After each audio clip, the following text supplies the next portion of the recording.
Τι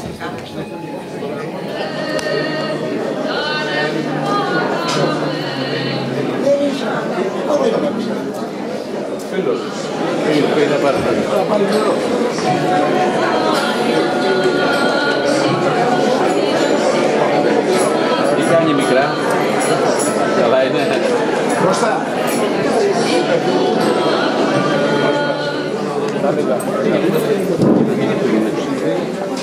Ναι, το ξέρω, εγώ θα βρέξω. Ευαισθημότατε, κύριε Διοικητά της Αστυνομίας Φαΐνης, Περιφερειακή Σύμβουλη, Δημοτική Σύμβουλη, πρώην Δήμαρχε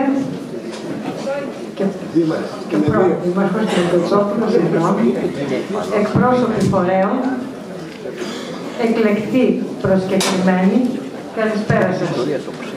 Το Διοικητικό Συμβούλιο του Συλλόγου των Μεσημείων σας καλωσορίζει σε αυτή την εκδήλωσή μας. Πριν 4 ημέρες, στις 28 Οκτωβρίου, τιμήσαμε την επέτειο του Όχι, επέτειος που κατ' ουσίαν οριοθετεί την έναρξη των αγώνων του έθνους ενάντια στην επίθεση του άξονα στην πατρίδα μας. Η εποχή της τριπλής κατοχής και ιδιαίτερα της απεχθούς γερμανικής κατοχής είναι ταυτισμένη με αμέτρητες θυσίες, με απίστευτες καταστροφές, με ατελείωτα ποτάμια φόρου αίματος, αλλά και με το βίωμα της βαναυσότητας και της θηροειδίας του φασιστικού ναζιστικού εντός εισαγωγικών ιδεόντους. Η στερητή εποχή που ξεκίνησε με το έπος στα βουνά της Υπήρου και συνεχίστηκε με το έπος της εθνικής αντίστασης. Αγώνας υπερπάντων, με διεθνή αναγνώριση, με αναφορά τόσο από τον Τσόρτσιλ αλλά και από τον ίδιο τον Χίτλερ. Η πατρίδα μας είναι η χώρα του φωτός, που το ίδιο το όνομά της, Λας, ορίζει σύμφωνα με μια ετυμολογική προσέγγιση. Δείχνει έτσι το στίγμα διαχρονικά στα ιδεώδη και στις αξίες. Η χώρα του φωτός που ήρθε αντιμέτωπη με το απόλυτο σκοτάδι, ήρθε αντιμέτωπη με το πραγματικό πρόσωπο του φασισμού-ναζισμού, που ορίζει αξίες μέσω αποκλεισμών. Περιφρόνηση της ιστορίας και της ταυτότητας των εθνών, άρνηση της δημοκρατίας, σύμφλιψη της πολιτικής έκφρασης και των κοινωνικών αγώνων, με φιλετικές διακρίσεις και την ενσωμάτωση του ρατσισμού. Ασπασμός μιας θεωρίας συνωμοσίας που αναζητά κάθε φορά έναν αποδιοπομπαίο τράγο πάνω στον οποίο εναποθέτει οποιαδήποτε κοινωνική κρίση, τον παρουσιάζει ως υπέτειο και έτσι θέτει τα θεμέλια για την κυριαρχία του. Δημιουργεί το δικό του απολυταρχικό τρόπο διακυβέρνησης κάτω από την εξουσία του ενός αρχηγού.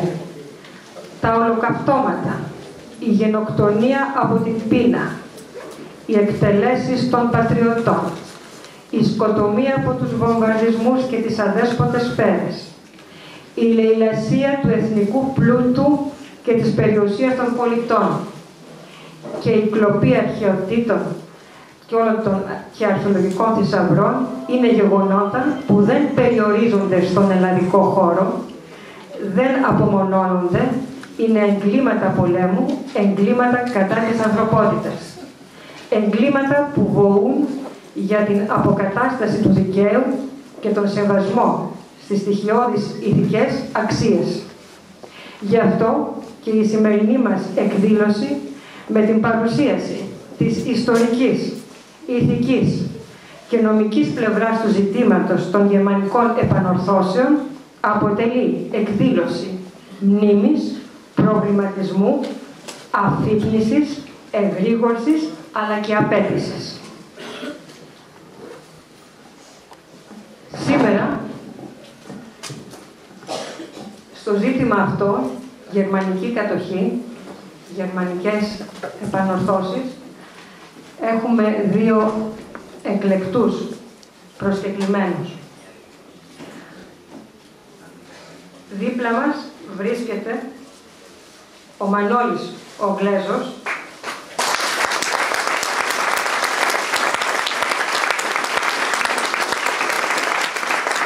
Μια εμβληματική προσωπικότητα, ταυτισμένος με την ιστορία του έθνους και την λαμπρή σελίδα της αντίστασης, με την ακατάβλητη παρουσία στα πολιτικά και κοινωνικά γεγονότα.